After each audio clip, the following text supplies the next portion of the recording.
and I watched I watched 20 minutes to half an hour long documentaries about old school PlayStation games. Yeah, You yeah. know, like if I put Sarah, although I did, if I put Sarah in front of Cat Icarus, she'll melt. She'll be like, "What the fuck is this?" It took me nearly 10 years to get her into the Game Grumps. You eventually broke her down though. It's a slow burn. Yeah.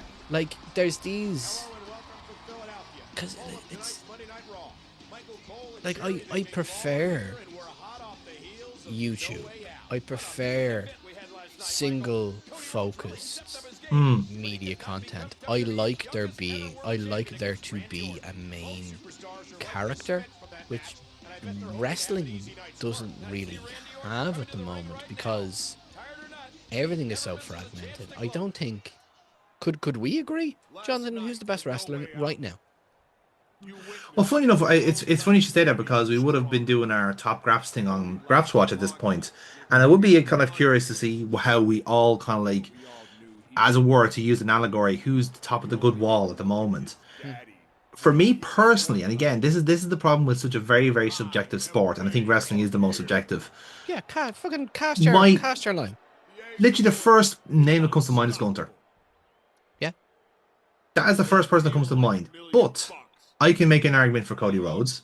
I can make an argument for Drew McIntyre. I can make an argument for fucking Samoa Joe from AEW. I can make an argument for if I watched AEW more, I'd probably make an argument more maybe for someone like Adam Cole or MJF, people who are like who are relevant. But it's not just people who are holding the belts because you can hold the belt to be and do nothing. Like see how like say like how CM Punk is at the moment. CM Punk is very much keeping that belt warm until it's time to give it to someone else. And I think he knows that. Like I think he is kind of comfortable in being the kind of in being the kind of the totem for someone to knock down.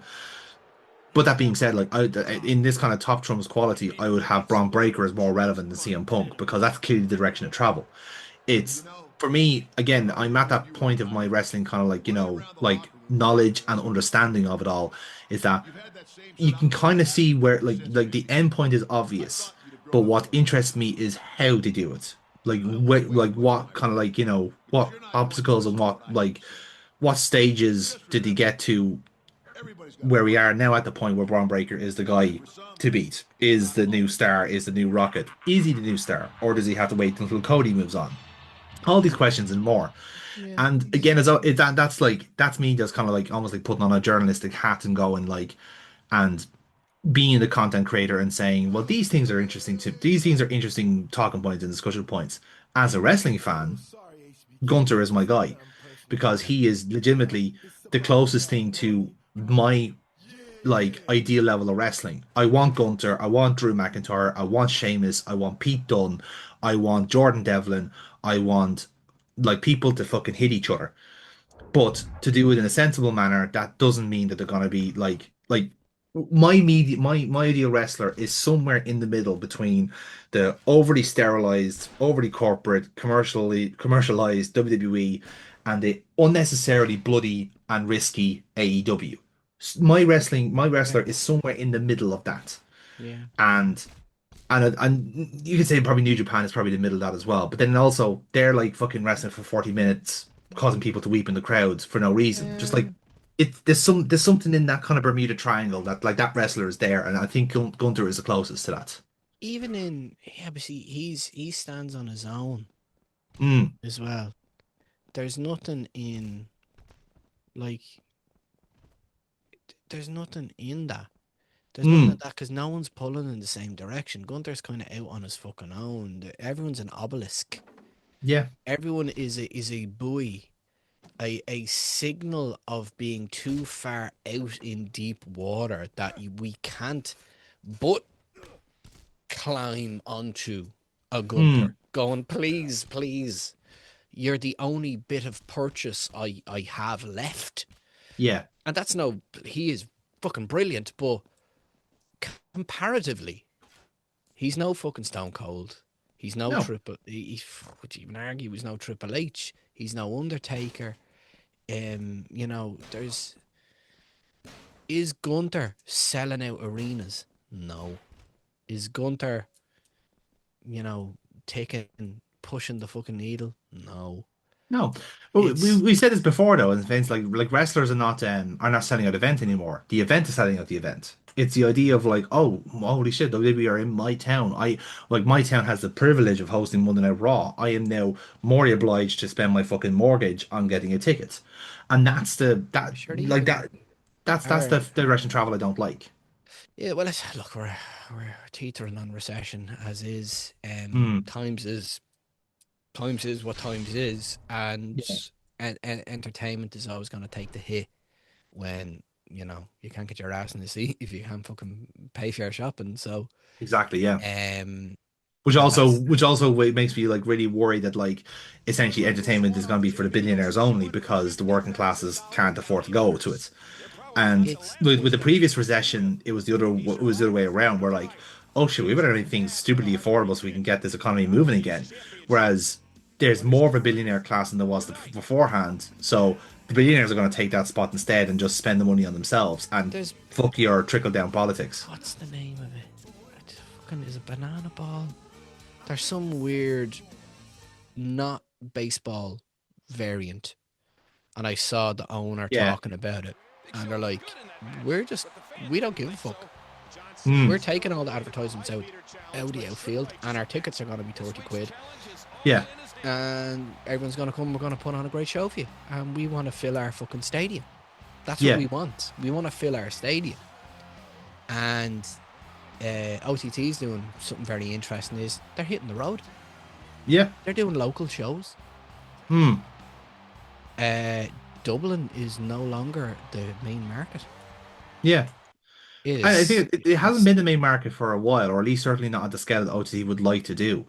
After Um, COVID killed it yeah. because Well, and as well, well, OTT killed OTT to a certain degree as it well was because it was yeah, the momentum.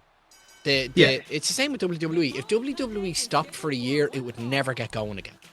agreed, yeah, It just wouldn't, and the rhythm got broken, where mm, people had to, you're the other side of the decision. yeah, Will I go back? Will I? And whereas Sarah was absolutely can't fucking wait, I'm living for this. And yeah, I was not too sure.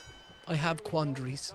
And you mm, have your line and you drew it and that's it. yeah. And you can I think just it's also that kind of policy of like my kind of view on the matter is that like again we've had this conversation before more because something to wrestling it doesn't really exist you can't yeah. in the same way but like you can say the same thing for any of your interests or your hobbies there is like if you really switch on the Catholic and try and be guilty about all of your Oh things, God, you're yeah. just gonna You you're dra- gonna be a fucking monk. Like you're you'll not gonna do anything. you'll drown in guilt. Yeah. Like if you're gonna tell me I can argue football is far worse than pro wrestling Mm. because of just gambling. Mm. Or because of the manipulation of the lower leagues and Yeah. Just grassroots and that take your pick. like Like yeah. Listen. you can ruin anything by thinking about it. Listen. When you have when you have essentially the most powerful man in football, the actual person who legislates for it, sucking up to a fascist dictator who is a fucking pedophile. You know, like there is no moral consumption of football. It can't happen because the person who is literally in charge of football is a suck up, It's is when a sickening sycophant. I think like we can all justify how we got into something Yeah. and then what keeps us there. And Mm. is it the cold nights looking at the sunset? Mm. Or is it in remembrance of something? Is it in honoring of something? Is it connection to culture? Yeah. Is it, the main reason I got into GA was because Mm. it was Irish. It was an Yeah. Irish sport. I played it for 7 years. I went to Mm. loads of Dublin games. I saw programs in Croke Park. I, you know, I think fondly of the color blue. Yeah. I am teaching Ethan, you know, songs that even sung in Croke Park anymore. Mm. I don't know. I went to mass. I didn't know some of the prayers. You know, Mm. Yeah. Yeah. if you're not there every Sunday, you lose credibility. And I have become from having been and still am like hyper obsessive about certain things, I Mm, am allowing myself the courtesy of becoming a casual fan of things. yeah. And it's far more enjoyable. It is far, far more enjoyable. Mm, Um and it's the great thing, the great having an interest mm. in something is depending on how you are as a person, it can ruin it. Because Yeah, yeah. I've ruined a lot of hobbies by being interested in them. Mm. But you Whereas, can burn out on that. I think that's my kind of problem as well, is that I do tend to burn out on it on something. I burned out on following the Premier League, which is now why I'm more of a League of Ireland head. That has a lot to do with more with the moral consumption of it as well. The fact that like the club that I used to follow for so long doesn't feel like the same club anymore. You yeah, know, there's been certain little things where like, okay, like this is just it's a corporation wearing my club's face. You know what I mean? And that's the other aspect of it. Is, again, maybe your politics kind of comes into play. Everything but in the politics sometimes, but it's also the aspect of like, again, you change. Your likes and dislikes change, and sometimes something might happen will leave a sour, a bitter taste in your mouth, and June. it's a shame because that taste might not go away for a while. I think the difference with like with certain things is that a lot of stuff that you kind of mentioned there was aesthetics, was that it was the aesthetics of like as you said with a GA because it was like it was there was almost something inherently patriotic about it. There was something national. There was a Yeah, nationalist quality to it where like this is my like country's game. I'm proud of this. This is how I'm showing my nationalism. That's a very nice way of like nationalism as well. there's a very special feeling Mm, that holding a hurley gives me. yeah, Fucking cool, Cullen. yeah. Fucking strike at the fucking schlitter at the back of the dog's throat. This Yeah, but that and like I said, has like everything nowadays is kind of boiled down to aesthetics, and I think that's perhaps the issue that like on a local level and on a grander level that wrestling has right now is that it is distinct lack of aesthetics. And like I Amy yeah, used to slag me off all the time about like the music I used to pick for future wrestling. It's like it is very deeply based in synthwave, and while yeah, it's also very true that I got it's well stuck into synthwave during COVID and never really left. yeah. But there's a reason for it. Synthwave for me is like one of those little outliers in this kind of cultural decay that I'm talking about because you basically have a rake load of artists that have decided to ape styles from an era that never really existed. Yeah. Because when you think of like the music that they're aping from is from like obviously it's 80s style music, it's LCDs like screens, it's fucking it's soft cell, it's Pet Shop Boy, all these different kind of groups, Kraftwerk, all these other ones. Basically, find a synthwave artist, and you will be able after listening to like one album, you can tell what band inspired them.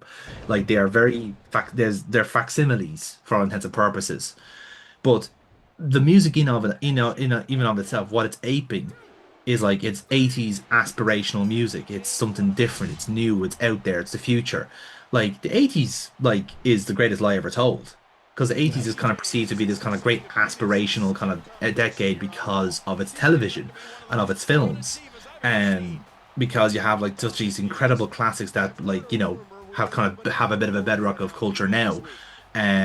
But realistically, the 80s was about like Be- like the last remnants of Cold War conflicts. It was Ronald Reagan being in power, Thatcher closing the mines, but fucking like Charlie Haughey on his private island. bedrock, That's what the 80s were. bedrock, Like, bedrocks are built on the crust of modernity. Like yeah, the 2000s, the noughties are now a bedrock to yeah, be viewed periscopingly, kaleidoscopingly. mm, I'll talk to Ethan about things when he's older, and he'll go, "What?" Like yeah, it's just these things where I can look at specifically in terms of the same thing that caught my attention for GA is the same reason that caught my attention with OTT and the yeah, TV. And I rewatched Dan Barry's debut because mm, Dan Barry has retired from in-ring performance, and yeah, I wanted to go back and watch it. And I just had a moment, and I went back and I watched it, and I was like, that show was mm, Haven for Monsters. yeah, That was the debut of Walter now Gunther. mm-hmm, that is, I will argue, probably the greatest OTT show of all time for what led to it and what led from it. That It's was the best ground zero OTT ever had. Let's just like say that. Yeah. because I was flicking through, I was trying to get through just scrub through to get to the match. Angel Cruz versus Mm. Nikki, fabulous Yeah. Nikki. Maxer versus Corvin in a fucking middle of the fucking show. Like, Yeah. holy shit. Like, Mm. this is insane. Yeah. Like, there's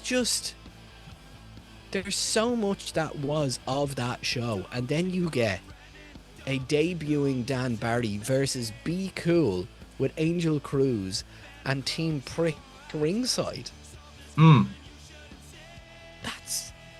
That is like an entire, and then you look what Be Cool went to do, Yeah. and the height he hit. The boy done it. Mm. But do you see this goes back to my argument about the aesthetics of it all. It's like the Yeah. Tivoli, being in the Tivoli is an Yes. aesthetic unto itself. It's like it's being able to go to Karaoke Hall in Japan and going to a show there. Like there's a certain aesthetic of just being in that room and smelling the air type of thing. And the Like, people who were there, again, this is the nostalgic kind of quality over there. It's like the Tivoli is gone, it's never coming back. And OTT can't replicate that feeling because that feeling is gone. They've tried to do it with bits and bobs. They've tried it with the ambassador. They've tried it with the complex. I thought the But it just complex was gonna be. No. I thought the complex was gonna be. Figured it out pretty quick that it wasn't gonna be because the fuckers didn't want to sell beer, as yes, is evident. I'm fucking glad the complex fucking went. Shout out, yeah, we need more art spaces, but they're fucking yeah, bastards. I thought it was gonna be the Red Cow. yeah. But again, I that goes back to that really kind of thought. aspect of like chasing an aesthetic, whereas Well, it you wasn't. know, whether you can or not is the other question. Trying to find fucking parking. That's all that was trying to find fucking parking. Mm, Trying to find a place is all that yeah, is. yeah, yeah, I don't fucking blame them for trying to fucking run a show on a double yellow line. Because there's yeah, nothing else. yeah, But the idea that I thought the Red Cow was gonna be it, I was like, oh, who's gonna jump off that? Who's gonna yeah, jump off that? And then I really believed it. Really yeah. thought we were back. And again, there's a certain quality of like there's a few false starts there, and again, like every false start you have is there's a kind of a mitigating circumstance for it. Whereas like I think what OTT really is missing is that the core audience is ultimately gone, and it went during the pandemic, and it went because of speaking out, and unfortunately, and this is a case that's repeated for all indie wrestling, just Yeah, generally. they're It's not just OTT that's they're falling foul of it. trained. Yeah, You could see it. You could see it on the Dan Barry because I watched it recently. It's me reference that Dan mm, Barry debut yeah, is everything I love about OTT. yeah, That I will call it OTT of that time. Call it mm, the Tivoli era. yeah. And the amount of Dan Barry chants Yeah, that just kept rolling and rolling because the and people were rolling there, like they and like the rolling. smart fuckers in the room, like Smart fuckers, funny fuckers. We could hear each other. yeah, I started to chant over there, and you picked up on it. It was just there was magic in the room. yeah, and that's As with yeah, everywhere, the floors were just sticky enough. yeah, And I really thought the next era was gonna mm, be the ambassador, yeah, because fucking Pete Dunne was main eventing, mm, and here we're back, boy. I on swore blind. We're fucking back.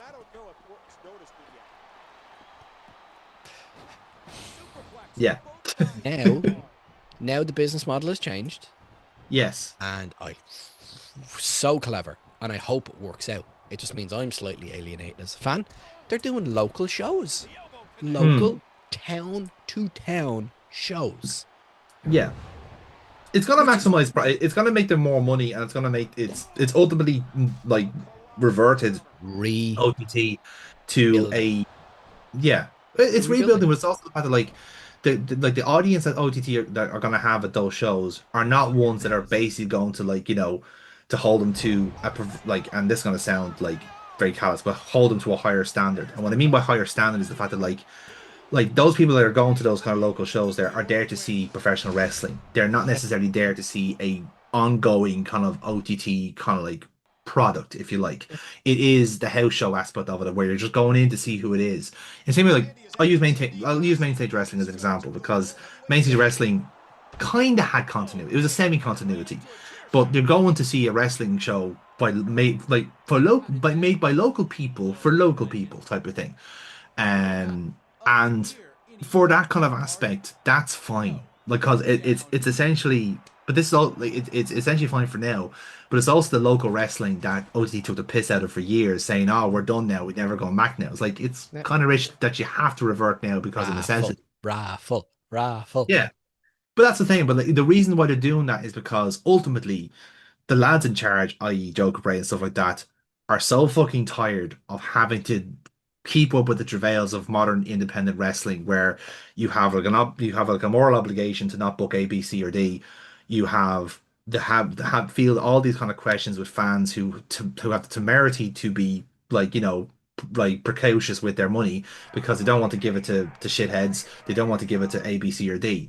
So that is a minefield, and I have a certain degree of sympathy with OTT on that one. That if you can avoid that minefield any way you can, do.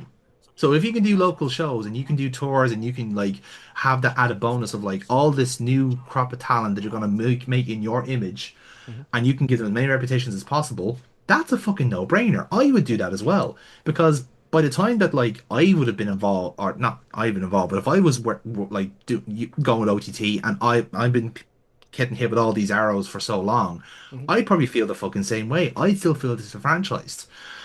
And that to me is the saddest bit about this whole thing is the fact that like there's so many OTT alumni, let's say, that are out in the cold for no fucking reason. Yeah. Like if there was a certain level of communication, a certain level of understanding, if there was just a little bit of connection between like because for me the community is nowhere near big enough to sustain 10%. Like the front rows of those Tivoli shows are gone, Yeah. and the community is nowhere near big enough to sustain that amount of a hit. Doesn't matter how It's many newbies you have on the off the back of like Devlin, Walter Starr coming in, like they just can't sustain that because those lads are going, actually no, this is kind of shit now, and they won't come back. there was there was a guy Sarah works with who's been going I think nearly about 2 years now, and Yeah. even he's seen the change. Hmm. There's been there was a shift, and I can probably pinpoint it. But I can just see there's been a change. Now there's been Mm. a reshuffling, and it has every potential to rebuild a fan base, Yeah. retrain a fan base, and get new fans in. Yeah. The illustrious, for fuck's sake, what will we do this weekend? Oh, look, wrestling's in town. Mm. And then you build because you will find fans, and Netflix is readily available. Yeah. It's a perfect storm to rebuild. It's a rebuilding phase. Yeah. Yeah. And I can't remember who said it. Maybe it was you. Um, Territories don't last as long as OTT has lasted. This is true. Yes. Territories don't. They last Mm. maybe 6 years. There was the Yeah. 11-year anniversary. Like it was something that 12 years now. Fuck, can't remember. But you can just see where Mm. it's a good move. They get reps in. You're going back to your roots. You're going town to town. You don't have to worry about too much continuity, but you can with the VOD, and you can do one little storyline to just keep things going. Yeah. And It's you easy. can, Is the question really? It's the fact like it is a lot easier. It's the path of least resistance because ultimately like I think the perhaps the crest the wave of indie wrestling at that time was probably we knew at the time it was a bit unsustainable because well as is often the nature of things, the bigger corporation will consume the little boys.